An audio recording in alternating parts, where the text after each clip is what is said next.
श्री कृष्ण कन्हैया लाल की जय हो। आज हम सभी भक्तों को श्रीमद् भागवत के तीसरे स्कंद का 26वां अध्याय सुनाते हैं। सभी भक्तों से प्रार्थना है कथा को जरूर सुने, मन लगा करके सुने और बार बार सुने। अपने दोस्तों से भी कथा सुनने के लिए कहें। जो इस कथा को सुनता है उसको भगवान का आशीर्वाद प्राप्त होता है। कपिल देव जी बोले कि हे माता, अब मैं 24 तत्वों के लक्षण अलग अलग तुमसे कहता हूं, जिनके जानने से आत्मा और शरीर का भेद अलग अलग मालूम होता है। उसी को आत्मा कहते हैं, जिसका कभी नाश नहीं होता, वही सब जीवों का पालन करता है। जैसे जल से भरे अनेक बर्तनों में सूर्य की छाया दिखाई देती है, लेकिन उन्हें तोड़ डाला जाए तो फिर कुछ दिखाई नहीं देता है, उसी प्रकार आत्मा का प्रकाश सब जीवों में भरा हुआ है।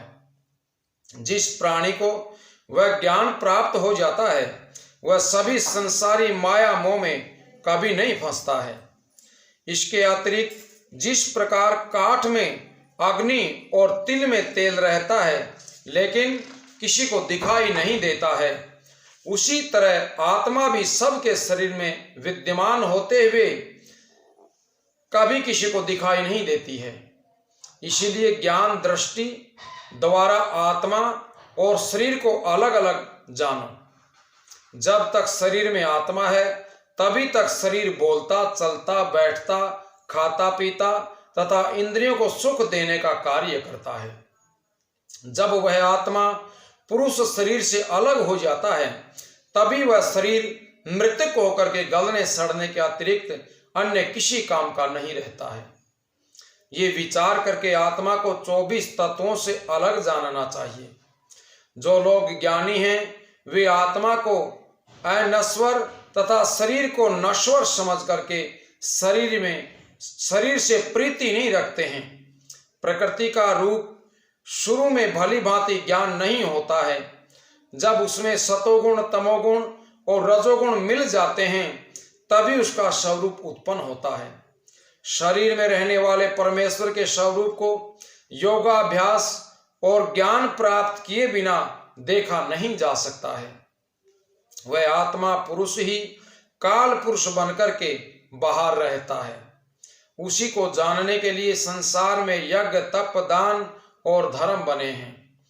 हे माता, जिस मनुष्य ने उस महापुरुष को पहचान करके अपना स्वामी और प्रकट करता जान लिया है, उसे जप, तप, यज्ञ, दान इत्यादि शुभ कर्म करने की जरूरत नहीं रहती है, और उसे पहचाने बिना शुभ कर्म करना भी बेकार हो जाता है। वैसे उसे पहचानना कोई कठिन भी नहीं है, वह भक्ति और प्रेम से सहज ही जान लिया जाता है। इसलिए तुम भक्ति करके उस आदि पुरुष को जानने की कोशिश करो, तब तुम्हें अन्य कोई भी कर्म करने की आवश्यकता नहीं पड़ेगी और संसारी शोक से मुक्त हो जाओगे। अब मैं तुमको 4 प्रकार की सात्विक, राजसी, तामसी और नवदा भक्ति सुनाता हूं। उसे ध्यान पूर्वक सुनना। परम ब्रह्म परमेश्वर को प्राप्त करने के लिए सात्विक भक्ति जल के समान निर्मल होती है।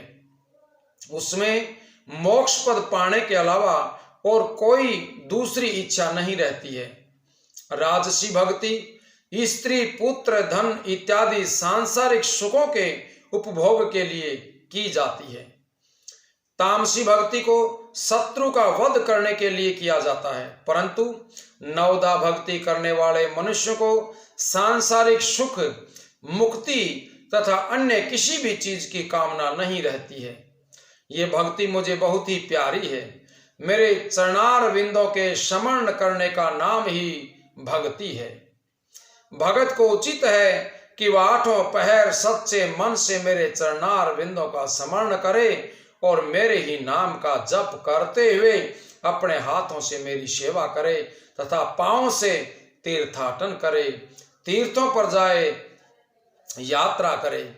जो मनुष्य मेरी सात्विक, राजसी तथा तामसी भक्ति करते हैं, मैं उनकी इच्छाओं को पूरी कर देता हूं, परंतु जो मनुष्य मेरी नवदा भक्ति करते हैं उनसे मैं बहुत प्रसन्न रहता हूं और सदा यही विचारता रहता हूं कि इन्हें ऐसी कौन सी वस्तु दूं जिससे इनके ऋण से मैं इनके ऋण से उऋण हो जाऊं। बोले श्री कृष्ण भगवान की जय हो।